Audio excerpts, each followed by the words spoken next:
بھی اے نوجوان مسلم تدبر بھی کیا تو نے، وہ کیا گردوں تھا تو جس کا ہے ایک ٹوٹا ہوا تارا. بسم اللہ الرحمن الرحیم.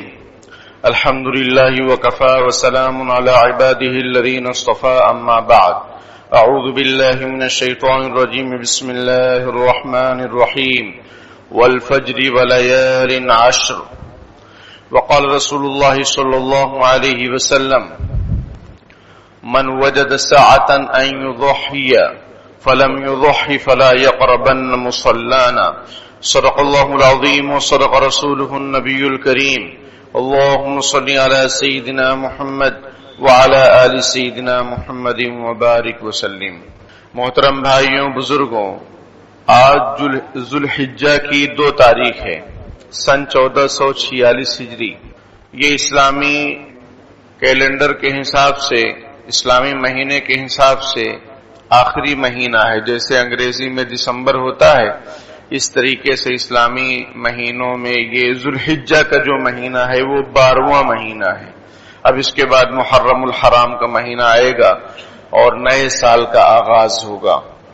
میرے بھائیوں، ذوالحجہ یعنی حج والا مہینہ، چونکہ اس میں اسلام کی ایک عظیم الشان عبادت، اہم رکن، ایک اہم پلر حج ادا کیا جاتا ہے اس مہینے کے اندر.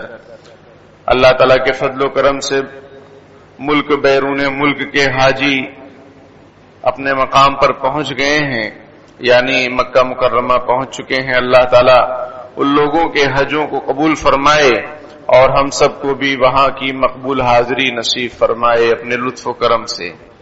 کیونکہ مال سے کوئی پہنچتا نہیں ہے، اعمال سے پہنچتے ہیں. ورنہ بہت سارے بادشاہ ایسے گزرے ہیں کہ ان کو حج نصیب نہیں ہوا. دل میں آ رہا ہے کہ حج کیسے نصیب ہو جائے آسانی کے ساتھ. اس سلسلے میں کچھ کرنا چاہیے. اس میں ایک کام یہ ہے کہ حج عمرے کی نیت سے آپ ہر مہینے کچھ نہ کچھ پیسے نکالیے، اپنے گلک بنائیے یا لفافہ اپنے گھر میں رہتا ہی ہے دینے کے لیے، تو لفافے میں حج عمرہ لکھ دیے اور وہ اس میں ہر مہینے کچھ نہ کچھ پیسے جمع کیجیے. تو ان پیسوں سے پیسے اتنے نہیں جمع ہو جائیں گے کہ آپ حج کر لیں گے، لیکن اس عمل کی برکت سے حج عمرہ کی توفیق نصیب ہوگی. قرآن میں اللہ تعالیٰ فرماتے ہیں: وَمَنْ أَرَادَ الْآخِرَةَ وَسَعَى لَهَا سَعْيَهَا وَهُوَ مُؤْمِنٌ فَأُولَٰئِكَ كَانَ سَعْيُهُمْ مَشْكُورًا. کہ جو آخرت کا طلبگار ہو اور اس کے لیے کوشش بھی کرے اور وہ مومن بھی ہو تو اس کی کوشش قابل قبول ہوگی. اللہ کے یہاں اس کی قدردانی کی جائے گی. تو کوشش کرنا کیا ہے بھائی؟ وہ پیسے جمع کرنا ہر مہینے تھوڑا تھوڑا تھوڑا تھوڑا. تو اس کا مطلب یہ ہے کہ آپ حج کرنا چاہتے ہیں، آپ عمرہ کرنا چاہتے ہیں، جب چاہیں گے تو اللہ کرم فرمائیں گے. حضرت فقی الامت مفتی محمود حسن گنگوہی رحمت اللہ علیہ نے ایک عمل اور یہ بتلایا. میں نے اپنے استاد محترم سے سنا کہ جب مغرب کی اذان ہو اور کان میں آواز پڑے تو ایک دعا پڑھنا مسنون ہے. حدیث شریف میں ہے کہ آپ صلی اللہ علیہ وسلم نے فرمایا کہ جب سورج ڈوب جائے اور مغرب وغیرہ کی اذان شروع ہو تو یہ دعا پڑھنی چاہیے: اللہم ان ھذا اقبال لیلک و ادبار نہارک و اصوات دعاتک فاغفر لی. اس کا مطلب یہ کہ اے اللہ، یہ رات آ رہی ہے آپ کی طرف سے، دن چلا گیا اور آپ دعاؤں کو سنتے ہیں، بس میری بھی مغفرت کر دیجئے. کتنی پیاری دعا ہے. سورج ڈوبتا ہے، مغرب کی اذان شروع ہوتی ہے تو یہ دعا پڑھنی چاہیے جیسے ہی کان میں پڑے. حضرت فقی الامت رحمۃ اللہ علیہ فرماتے ہیں کہ کوئی تلبیہ پڑھے، لبیک اللہم لبیک، جیسے ہی مغرب کی اذان کی آواز آئے وہ سنت جو دعا ہے وہ پڑھ لینا چاہیے، مسنون دعا پڑھ لینا چاہیے.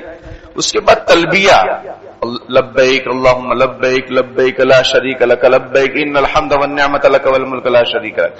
اس کو کوئی پڑھے گا اس کو بھی حج عمرہ نصیب ہوگا بہت جلدی سے. تو کرنا چاہیے. تو بہرحال یہ حج کا مہینہ ہے ذوالحجہ، یہ بہت ہی بابرکت مہینہ ہے. یہ اشہر حرم میں سے ہے، یعنی وہ مہینے جو حرمت والے ہیں. قرآن میں ہے ان عدۃ الشہور عند اللہ 12 شہرا فی کتاب اللہ یوم خلق السماوات والارض منها 4 حرم، کہ اللہ کے نزدیک مہینوں کی تعداد 12 ہے. اور یہ سب کہاں لکھا ہے؟ لوح محفوظ میں لکھا ہے، جہاں سب کی تقدیر لکھی ہوئی ہے. بات سمجھتے ہیں؟ وہاں مہینوں کی تعداد 12 ہے. ان میں سے 4 حرمت والے مہینے ہیں. کون کون سے؟ ذی قعدہ، ذی الحجہ، محرم اور رجب. یہ رجب کا مہینہ کون سا ہے؟ رمضان سے 2 مہینہ پہلے، شعبان سے پہلے، جمادی الاخری کے بعد، جمادی الثانیہ کے بعد، رجب، شعبان، رمضان. یہ 4 مہینے حرمت والے ہیں. حرمت کا کیا مطلب؟ یہ ایسے مہینے ہیں کہ زمانہ جاہلیت میں آپ صلی اللہ علیہ وسلم کی نبوت کے اعلان سے پہلے بھی لوگ اس کا بہت احترام کرتے تھے، بہت زیادہ، ان مہینوں کا.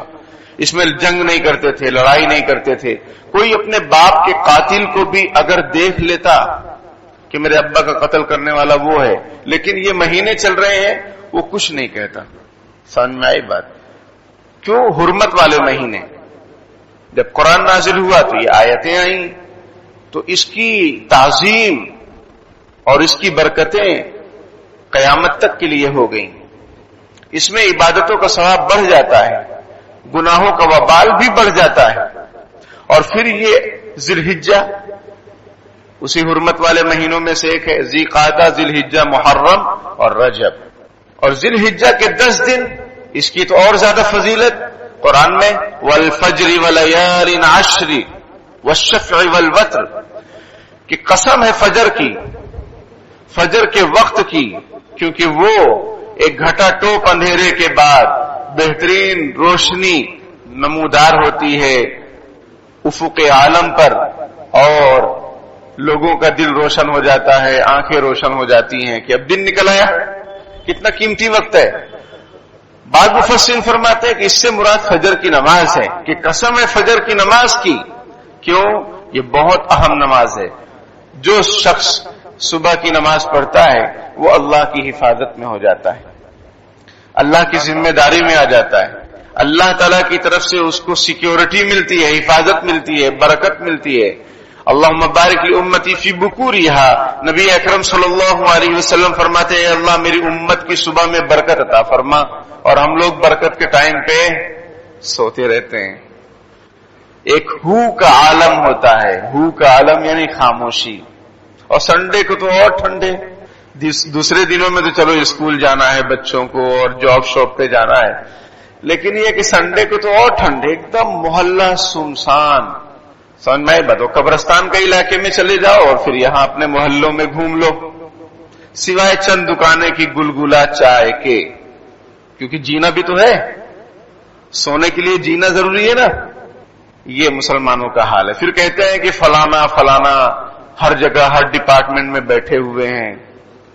آپ ہر جگہ سوئے پڑے ہیں، اور وہ لوگ صبح میں اٹھ کے ورزش کر رہے ہیں، اپنے فٹنس کا خیال کر رہے ہیں، اور دنیا داری کے بارے میں سوچ رہے ہیں، حکومت کیسی چلانی ہے اس کے بارے میں سوچ رہے ہیں، کس کو بٹھانا کس کو اٹھانا اس کے بارے میں سوچ رہے ہیں، اور آپ اپنے بارے میں سوچ رہے ہیں. تو ایسا کیسا ہوگا؟ قسم ہے فجر کے وقت کی، جو فجر پڑے گا مالا مال ہو جائے گا. فجر کے بعد بھی سونا نہیں چاہیے.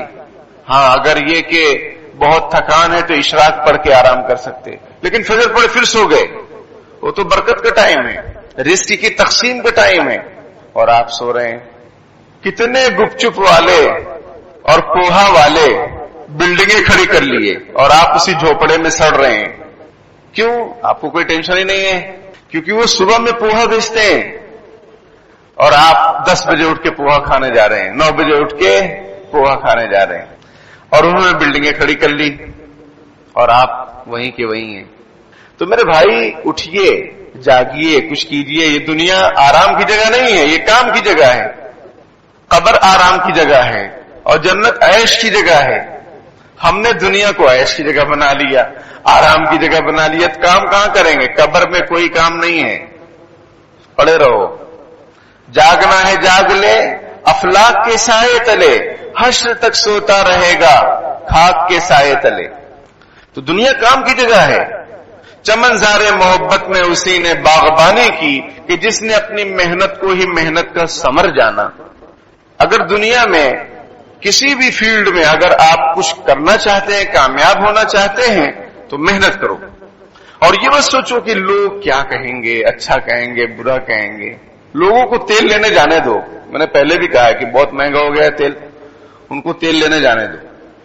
اگر آپ یہ سوچیں گے کہ لوگ کیا سوچیں گے تو پھر لوگ کیا سوچیں گے. اگر یہ بھی ہم سوچیں گے کہ لوگ کیا سوچیں گے پھر لوگ کیا سوچیں گے. ان کے سوچنے کے لیے بھی کچھ رہنے دو، ان کے سوچنے کے لیے بھی کچھ رہنے دو. آپ کام کیجئے.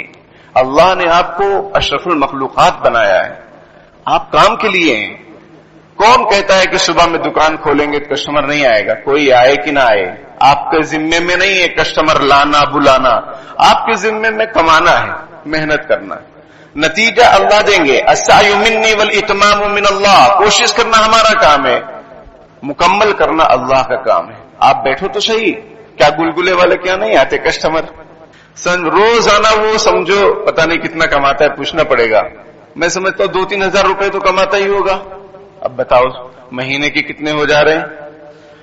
مان لو 40,000 روپے وہ کما رہا ہے. کتنی بڑی بات ہے، کتنی بڑی بات ہے. 40,000 روپے آج کے زمانے میں اگر کوئی کما رہا ہے تو وہ تو ایک دم خوش رہے گا نا، ٹینشن فری رہے گا اور شادیاں بھی کرے گا. سمجھ رہے ہیں؟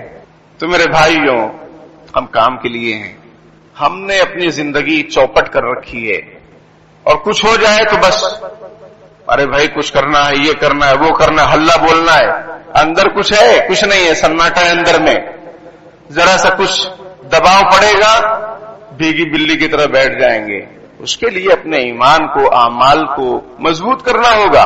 تو یہ آخری اشرا، یہ آخری اشرا نہیں، یہ پہلا اشرا ذی الحجہ کا، اس کے بارے میں اللہ قرآن پاک میں قسم کھا رہے ہیں. والفجر ولیال عشر. قسم فجر کے وقت کی. فجر کے وقت میں نمازیوں کی تعداد کتنی کم ہے، کتنی کم. جس محلے میں مسجد ہے، میں قسم کھاؤں تو اس محلے کی مسجد کے میں سمجھتا ہوں 30 لوگ بھی نہیں آتے ہوں گے، یا 40 لوگ بھی نہیں آتے ہوں گے. وہ دوسرے محلے کے لوگ آتے ہیں. کبھی سروے کرنا کہ یہ جو 2 سب بن رہی ہے اس میں کہاں کہاں کے لوگ ہیں. کوئی کہاں کا ہے، کوئی کہاں کا ہے، کوئی کہاں سے ہے. وہ محلے والے کہاں گئے بھائی؟ چناؤ ہوگا مسجد کی صدر سیکریٹری بننے کے لیے، ہم ہیں ہم ہیں ہم ہیں. اور نماز میں، فجر میں. تو میرے بھائیوں، ہمارا معاملہ بہت گڑبڑ ہو چکا ہے، بہت زیادہ. توبہ کرنے کی ضرورت ہے. یہ بابرکت ایام، یہ حج کا مہینہ، اس میں صدقہ، خیرات، بہت ساری عبادتیں جمع ہو جاتی ہیں. یہ جو 10 دن کی فضیلت ہے، اس کی ایک وجہ یہ ہے کہ ایسے 10 دن پورے سال میں کبھی نہیں ملتے. حج اس میں، قربانی اس میں، صدقہ خیرات.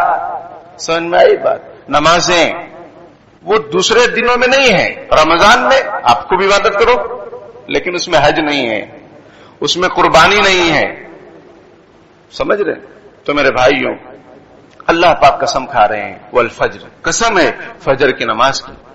کوئی اور حضور کیا فرماتے ہیں صلی اللہ علیہ وسلم کہ 2 نمازیں منافقوں پر بہت بھاری ہیں.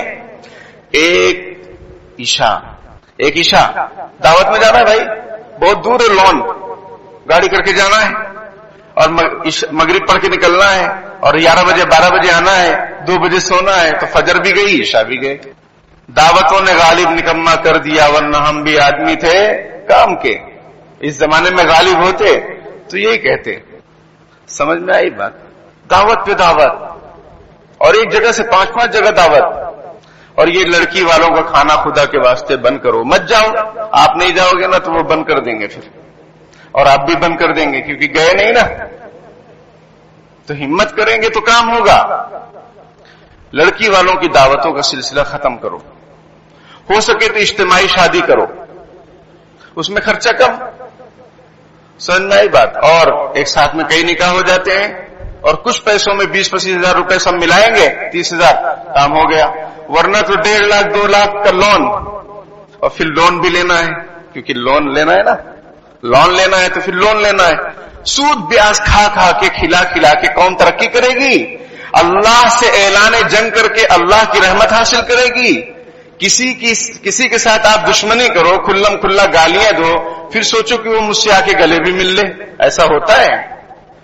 قرآن کہتا ہے یا ایھا الذین آمنوا اتقوا اللہ وذروا ما بقی من الربا ان کنتم مؤمنین، اے ایمان والو اللہ سے ڈرو، سود چھوڑو اگر تم مومن ہو، فإن لم تفعلوا فاذنوا بحرب من اللہ ورسولہ، اگر تم نے نہیں چھوڑا سود، بیاج، ایک گٹ کا سسٹم۔ ہم عورتوں کا خیال رکھیں بھائی، عورتوں کا خیال ہی نہیں رکھ رہے ہیں، بیویوں کا خیال رکھو۔ اب وہ بیچاریاں گٹ سسٹم میں جا رہی ہیں، اس میں عزت آبرو بھی تار تار ہو رہی ہے، کتنے واقعات آتے ہیں اخباروں میں، نیوز میں، ادھر ادھر۔ تو آپ کو اللہ نے مرد بنایا ہے، آپ درد بنے پھر رہے ہیں؟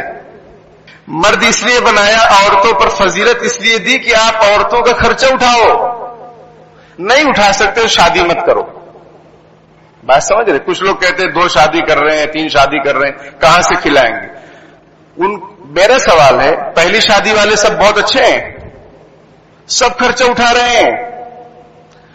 جو اعتراضات لوگ کرتے ہیں دوسروں پر یا دوسری شادی پر، وہ پہلی شادی والوں کا ذرا جائزہ لینا، کتنے ہیں جو ظالم بنے ہوئے ہیں، خرچہ نہیں دے رہے، عورتیں کمانے جا رہی ہیں۔ یہ کیٹرنگ سسٹم ہمارے یہاں ہے، اس میں عورتیں جا رہی ہیں۔ ہو سکتا ہے اس میں مجبوری ہو کہ بھائی عورتوں کا رہنا ضروری ہے، لیکن شریعت پسند نہیں کرتی ہے۔ شریعت کیا چاہتی ہے؟ عورت گھر کی ملکہ ہے، چاہے وہ آپ کے گھر کی ہو یا کسی کے گھر کی ہو، آپ کی بیٹی ہو یا کسی کی بیٹی ہو، وہ گھر کی ملکہ ہے۔ اس کو بہترین تربیت کرنے کے لیے اللہ نے پیدا کیا، اولاد کی بہترین تربیت۔ وہ باہر جائے گی، جاب شاپ پر جائے گی، کیٹرنگ میں جائے گی تو وہ گھر کا کام کرے گی صحیح سے۔ اور پھر بے پردگی، سمجھ میں آئی بات؟ آپ لوگ پہلے آسمان پہ نہیں رہ رہے ہیں، آپ لوگ زمین پہ ہیں، ڈسکشن کرو، اور سب آپ کو پتا ہے، مجھ سے زیادہ آپ کو پتا ہے، لیکن بولنے کے لیے تیار نہیں ہے، اس کو ماننے کے لیے تیار نہیں ہے۔ ہم یہ کہتے ہیں کہ بھائی عورتوں کو اللہ نے مردوں کے تابع بنایا، مرد ان کے نگران ہیں۔ الرجال قوامون علی النساء بما فضل اللہ بعضهم علی بعض۔ اب اگر مرد ان کی سیکورٹی کا خیال نہیں کریں گے، اگر یہ باہر نکلیں گی، باہر جائیں گی، تو پھر یہ اپنے آپ کو بچا نہیں پائیں گی، کیونکہ ماحول اور لوگ بڑے عجیب و غریب ہیں، ہر طرف گناہ ہی گناہ کا ماحول۔ اللہ ماشاء اللہ جو اپنے آپ کو بچا لے بہت بڑی بات ہے، بچنے والے بچتے بھی ہیں، لیکن اکثریت جو دیکھنے میں آ رہی ہے اور جو صورتحال ہے ہوٹلوں کے، اویو کے اور اس کے، اس کو آپ دیکھو، سب جانتے ہیں۔ ہمارا یہ کہنا ہے کہ بھائی عورتوں کا سہارا بنو، یعنی گناہوں کو ختم کرو، خود بھی گناہوں سے بچو، ان کو بھی گناہوں سے بچاؤ۔ اگر آپ گناہوں میں ہیں، غلط کام میں ہیں، اللہ تعالیٰ ہم سب کی حفاظت فرمائے، کوئی زنا میں ہے تو زنا میں کیوں ہے؟ اللہ نے حلال راستہ دیا ہے، نکاح کر لو، اس کے لیے بھی آپ سہارا بن جائیں گے، اس کے لیے بھی آپ ایک سیکورٹی کا سامان ہو جائیں گے، وہ بھی غلط کاموں سے بچ جائے گی، آپ بھی بچ جائیں گے۔ اور اگر آپ اچھے ہیں، لیکن خواتین کا مسئلہ دیکھو بہت عجیب و غریب، تو آپ اللہ کے لیے، اللہ کے دین کے لیے، اللہ کی سنت کے لیے، نبی اکرم صلی اللہ علیہ وسلم کی سنت کے لیے، حضور کے زمانے میں کوئی بیوہ خالی نہیں، کوئی مطلقہ خالی نہیں، کوئی لڑکی خالی نہیں، کیوں بیٹھی ہو اور حضور سے تعویذ مانگی جا رہی ہو کہ رشتے کے لیے، یا بانس پر، جیسے ہمارے یہاں دیکھنے میں آ رہا ہے، بانس پر دھاگے باندھے جا رہے ہیں کہ بھائی رشتہ ہو جائے۔ کیا تماشا بنا رکھا ہے؟ پیغمبروں نے اولاد اللہ سے مانگی اور آپ کہاں بانس میں دھاگے باندھیں گے؟ ہاں اگر آپ کسی بزرگ اللہ والے کی قبر پر جاتے، جو صحیح طریقہ ہے، اگر جاتے، کبھی جانا ہوتا وہاں اور وہاں پتہ چلتا آپ کہ بھائی یہاں اللہ والے ہیں، آپ چلے جاتے، کچھ ان کو اصالہ ثواب کرتے اور یہ دعا کرتے کہ اے اللہ اس بندے کے صدقے طفیل میں، یہ آپ کا نیک بندہ، اس کے صدقے طفیل میں میرا یہ کام ہو جائے، یہ کام ہو جائے۔ تو شریعت میں اس کی اجازت ہے، لیکن کسی بزرگ کی قبر ہے کہاں اور بانس ہے یہاں، بانس یہاں، کیا تماشا ہے؟ اور کس کے گھر کی خواتین ہیں؟ ہم سب کے گھر کی خواتین جا رہی ہیں۔ ویڈیو ہم نے دیکھا نیوز چینل پر، اور کبھی جا کر خود بھی دیکھا، وہ سفید مرغا وہاں رکھا ہوا ہے۔ بھائی میں نے پوچھا یہ کیوں ہے؟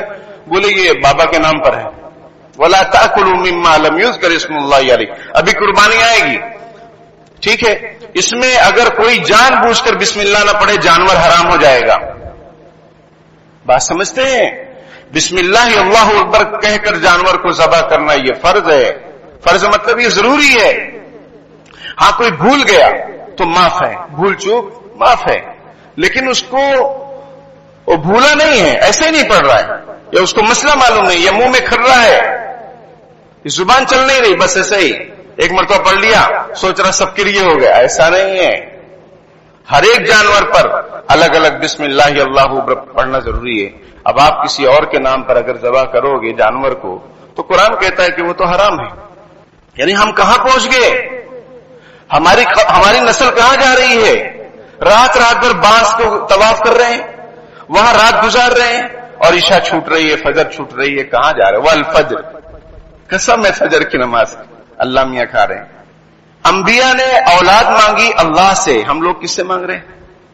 کس سے مانگ رہے ہیں؟ کہاں مانگ رہے ہیں؟ ہمارا ایمان اور عقیدہ حضرت ابراہیم علیہ السلام کے زمانے میں یہی تھا کہ بھائی بت پرستی عام تھی، ان کے ابا خود بت گر تھے. سمجھ میں آئی بات؟ یہ تھا کہ بس بتوں کو سلام کرو، پوجو انہیں کو، ان کو برا بھلا مت کہو. حضرت ابراہیم علیہ السلام نے کوئی کمپرومائز نہیں کی، بالکل بھی 1% بھی. فرمایا کہ نہیں یہ غلط ہے، میں ایک اللہ کی عبادت کرتا ہوں. یہ سورج چاند یہ کیا ہے؟ یہ تو ڈوب جاتے ہیں، ان کی کوئی حقیقت نہیں. اللہ سب سے بڑا ہے، جو جس کو نہ نیند آتی نہ اونگ آتی ہے، جس نے مجھے پیدا کیا. میں بیمار ہوتا ہوں اللہ تعالیٰ شفا دیتے ہیں، سمجھ میں وہ مجھے کھلاتے پلاتے ہیں. حضرت ابراہیم علیہ السلام نے ماحول سے سودا نہیں کیا. ہم لوگ کہتے ہیں ماحول ایسا ہے. ارے ماحول کس نے بنایا؟ کسی نبی نے بنایا؟ کسی رسول نے بنایا؟ اہل ایمان نے بنایا؟ کفر شرک کے ماحول میں آپ ماحول کے تابع ہو جائیں گے تو آپ کا ایمان کہاں رہے گا؟ کیا ہمارے نبی نے کمپرومائز کیا مکے والوں کے ساتھ کہ ہاں ٹھیک ہے بھائی؟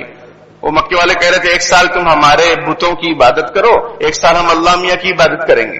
قرآن میں حضور نے فرمایا یہ کیسے ہو سکتا ہے؟ یہ تو کفر شرک ہے. آج بھی یہی چاہا جا رہا ہے کہ بھائی یہاں کی تہذیب میں، یہاں کی روایات میں آپ ڈھل جائیے، ایک اللہ کی پرستش کی جو باتیں ہیں اس کو ختم کر دیجئے. جیسا ماحول ہے ویسا رنگ جائیے. جو نعرے سب لگا رہے ہیں وہ مسلمان بھی لگائیں گے، ان کے بچے بھی لگائیں. یہ چاہا جا رہا ہے، لیکن جس حال میں جینا مشکل ہو اس حال میں جینا لازم ہے. وہ مرد نہیں جو ڈر جائے ماحول کے خونی منظر سے. جس حال میں جینا مشکل ہو اس حال میں جینا لازم ہے. حضرت ابراہیم علیہ السلام نے مشکل حالات میں جی کر دکھلایا. اللہ کی مدد ان کے ساتھ. قرآن بھرا پڑا ہے. 69 مرتبہ حضرت ابراہیم علیہ السلام کا ذکر ہوا ہے قرآن پاک میں، 69 مرتبہ تفصیلات سے ان کے واقعے ذکر کیے گئے ہیں. تو میرے بھائیوں بزرگوں اپنے ایمان کا جائزہ لیں، عقیدے کا جائزہ لیں. ہم کہاں ہیں، کہاں جا رہے ہیں، کیا کر رہے ہیں؟ اللہ تعالیٰ نے قسم کھائی وَلَيَالٍ عَشْرٍ، قسم ہے 10 راتوں کی. یہ 10 رات کون؟ یہی ذی الحجہ کی 10 رات. 2 راتیں گزر چکی، اب جو مغرب ہوگی 3 تاریخ شروع ہو جائے گی. آپ صلی اللہ علیہ وسلم فرمایا کہ اس میں دن میں روزہ رکھنا 1 سال روزہ رکھنے کے برابر ثواب ہے. رات میں عبادت کرنا شب قدر میں عبادت کرنے کے برابر ثواب ہے. بتائیے شب قدر ملی نہیں ملی اللہ جانے، لیکن یہ کہ ابھی آپ کے پاس ہے یہ ٹائم کہ آپ رات میں عبادت کر کے شب قدر کا ثواب حاصل کر سکتے ہیں. 1 روزہ رکھ کر 1 سال کے برابر روزے کا ثواب حاصل کر سکتے ہیں. اور پھر حضور نے فرمایا کہ یہ 9ویں ذی الحجہ عرفہ کا دن، جس دن حاجی وقوف عرفہ کرتے ہیں. سمجھ میں آئی بات؟ ہمارے یہاں تو تاریخ کے حساب سے بدلاؤ 1 دن پیچھے، لیکن وقوف عرفہ یہ حج کا ایک رکن ہے، وہ کرنا ضروری ہے ورنہ حاجی کا حج نہیں ہوگا. بہت بڑا دن، اس میں بہت سارے بندوں کو اللہ تعالیٰ جہنم سے آزاد فرماتے ہیں. آپ صلی اللہ علیہ وسلم فرماتے اس دن اگر کوئی روزہ رکھے گا 1 سال پچھلا 1 سال اگلا اس کے گناہ معاف ہو جائیں گے. محدث العصر حضرت مولانا یونس صاحب جونپوری رحمۃ اللہ علیہ فرماتے ہیں کہ اس میں ایک خوشخبری بھی ہے کہ جو یہ روزہ رکھے گا اس کی عمر 1 سال اور رہے گی، کیونکہ وہ رہے گا تو اس کے گناہ ہوں گے تبھی تو معاف ہوں گے. تو 9ویں تاریخ ہمارے یہاں انڈیا کے حساب سے جمعہ کا دن ہے، کیونکہ 10ویں تاریخ سنیچر کو عید ہے. تو بعض لوگ یہ سوال کرتے ہیں کہ کیا جمعہ کے دن نفل روزہ رکھ سکتے؟ رکھ سکتے، بالکل رکھ سکتے ہیں، نو پرابلم. سمجھ رہے؟ یہ کلیئر کر دے رہے تاکہ کنفیوژن نہ رہے. تو اتنی فضیلت ہے. پھر 9ویں تاریخ یعنی جمعہ کے دن کی فجر سے تکبیرات تشریق، 13ویں تاریخ یعنی منگل کے دن عصر تک اپنے یہاں حساب سے تکبیرات تشریق ہر نماز، فرض نماز کے بعد. اگر آپ جماعت کے ساتھ ہیں جماعت کے ساتھ، اکیلے ہیں تو اکیلے. مردوں کے لیے بلند آواز سے اور عورتوں کے لیے آہستہ آواز سے پڑھنا واجب ہے.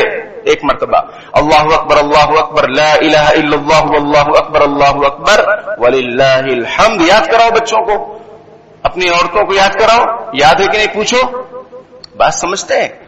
اور یہ جو دن ہے اس کے بارے میں نبی اکرم صلی اللہ علیہ وسلم فرمایا قرآن میں بھی، وَيَذْكُرُ اسْمَ اللَّهِ فِي أَيَّامٍ مَّعْلُومَاتٍ، اللہ کو خاص دنوں میں یاد کرو. حاجیوں سے کہا جا رہا ہے، سب پوری امت سے کہا جا رہا ہے. خاص دن مطلب یہی ذی الحجہ کے دن، اس میں اللہ کا ذکر کرو. اور حضور نے حدیث شریف میں فرمایا کہ ان دنوں میں لا الہ الا اللہ کی کثرت کرو، سبحان اللہ کی کثرت کرو، الحمدللہ کی کثرت کرو، اللہ اکبر کی کثرت کرو. سبحان اللہ والحمدللہ ولا الہ الا اللہ واللہ اکبر، حضور فرماتے اس کی کثرت کرو، خوب پڑھو. حضرت ابو ہریرہ رضی اللہ تعالیٰ عنہ کے بارے میں کہ وہ مارکیٹ میں جاتے تھے، زور زور سے ان تسبیحات کو پڑھتے تھے، لوگ بھی پڑھتے تھے. حضرت عمر رضی اللہ تعالیٰ عنہ مینا کے اندر، خیموں کے اندر زور زور سے ان تسبیحات کو پڑھتے تھے، لوگ بھی پڑھتے تھے. بات سمجھتے ہیں؟ تو ہمیں بھی چاہیے کہ صبح و شام ہر وقت جتنا ہو سکے سبحان اللہ والحمدللہ ولا الہ الا اللہ واللہ اکبر پڑھیں.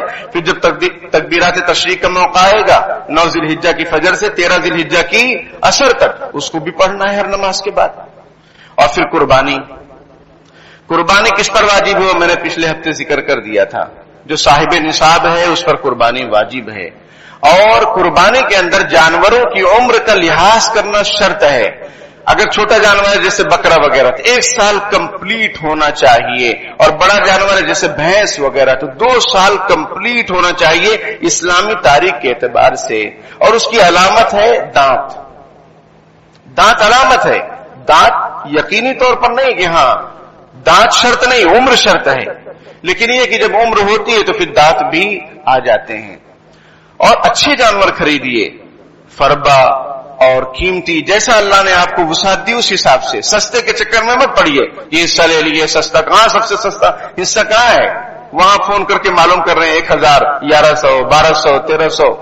ارے بھائی اللہ نے پیسہ دیا، خرچہ کرو. یہ پورے سال تھوڑی ہے، یہ گیا وقت پھر ہاتھ آتا نہیں. سدا دورہ دکھاتا نہیں، پتہ نہیں آئندہ سال قربانی کے موقع پر رہیں گے کہ نہیں، اس سے پہلے قربان ہو جائیں گے.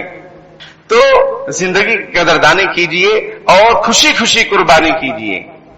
اور گھر کے جن فرد پر قربانی واجب ہے، مرد پر یعنی بیوی پر، شوہر پر، ابا پر، اماں پر، جس کے پاس زیورات ہیں، جس کے پاس پیسے ہیں، سمجھ میں آئی بات. جو صاحب نصاب ہے قربانی کمپلسری ہے. چھوٹے بچوں کی طرف سے قربانی واجب نہیں ہے، کوئی کر دے تو ثواب مل جائے گا، بچوں کو فائدہ ہوگا. اور نہیں تو واجب نہیں ہے. مرحومین کی طرف سے بھی واجب نہیں ہے لیکن کرنا چاہیے. اور ہمارے سب سے محبوب شخصیت آپ صلی اللہ علیہ وسلم کی طرف سے بھی اگر اللہ نے وسعت دی ہے تو کرنا چاہیے. جانور کریں، نہیں تو حصہ ہی کم از کم لے لیں، کیونکہ ہمارے نبی صلی اللہ علیہ وسلم نے اپنی امت کی طرف سے قربانی کی ہے. اور انہی کی شفاعت کے ہم لوگ امیدوار اور طلبگار ہیں. عمل کے اپنے اساس کیا ہے؟ بجز ندامت کے پاس کیا ہے؟ رہے سلامت تمہاری نسبت، میرا تو بس آسرا یہی ہے. تو آپ صلی اللہ علیہ وسلم کے نام سے بھی اللہ نے اگر وسعت دی ہے تو ان کے نام سے بھی قربانی کرنا چاہیے. اپنے ابا مرحوم، اماں مرحومہ، سمجھ میں آئی بات. اور بھی دادا دادی، نانا نانی، جو کچھ بھی اللہ نے دیا ہے کرو.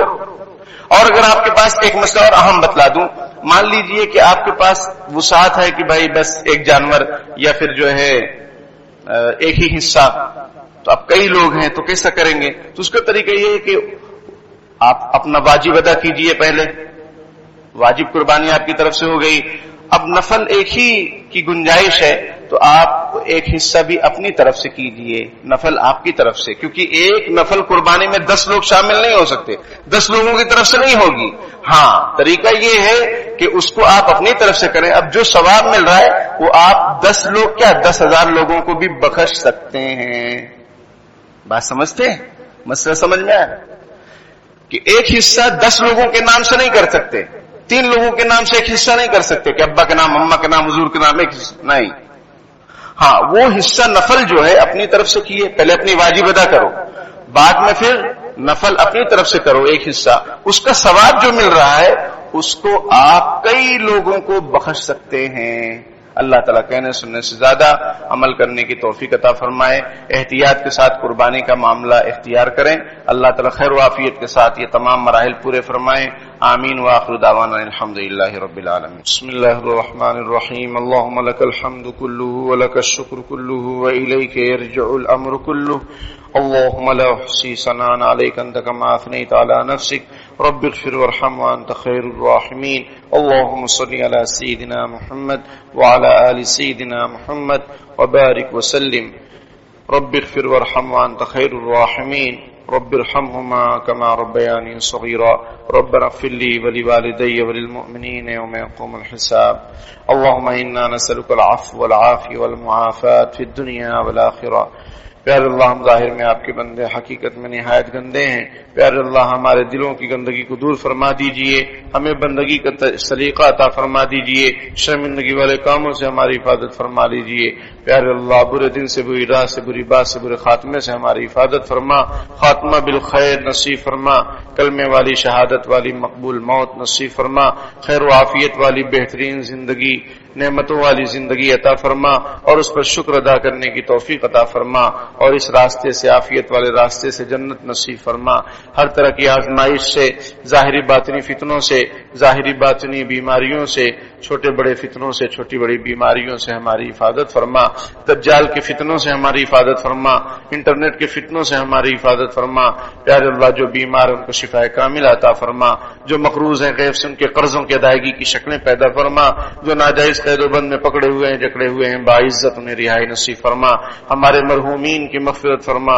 ان کے درجات کو بلند فرما، ان کی قبروں کو نور سے منور فرما، ہم سب کو مرنا ہے، موت سے پہلے موت کی تیاری کرنے کی توفیق عطا فرما، غفلت سے، لایانی سے، بیکاری سے، جھوٹ سے، فراڈ سے، بدزبانی سے، بدگمانی سے ہماری حفاظت فرما، وقت کو ضائع کرنے سے ہماری حفاظت فرما، مقصد زندگی کو سمجھ کر زندگی گزارنے کی توفیق عطا فرما، زندگی برائے بندگی بنا، زندگی برائے شرمندگی سے ہماری حفاظت فرما، پیارے اللہ ہمارے تینوں حرم پاک کی حفاظت فرما، مسجد اقصی کی حفاظت فرما، فلسطین، غزہ، ملک شام کی مدد فرما، حماس کو غلبہ نصیب فرما، اہل حق کو غلبہ نصیب فرما، پیارے اللہ ظالمین کو، ظلم و ستم کو ختم فرما، ہمارے اس وطن عزیز کی حفاظت فرما، اس کی سرحدوں کی حفاظت فرما، اندرونی اور بیرونی دشمنوں سے بھارت کی حفاظت فرما، پیارے اللہ قربانی کے ایام ہیں، ہمیں ان کی قدردانی کی توفیق عطا فرما، عشرہ ذی الحجہ کے ایام ہیں، ہمیں ان کی قدردانی کی توفیق عطا فرما،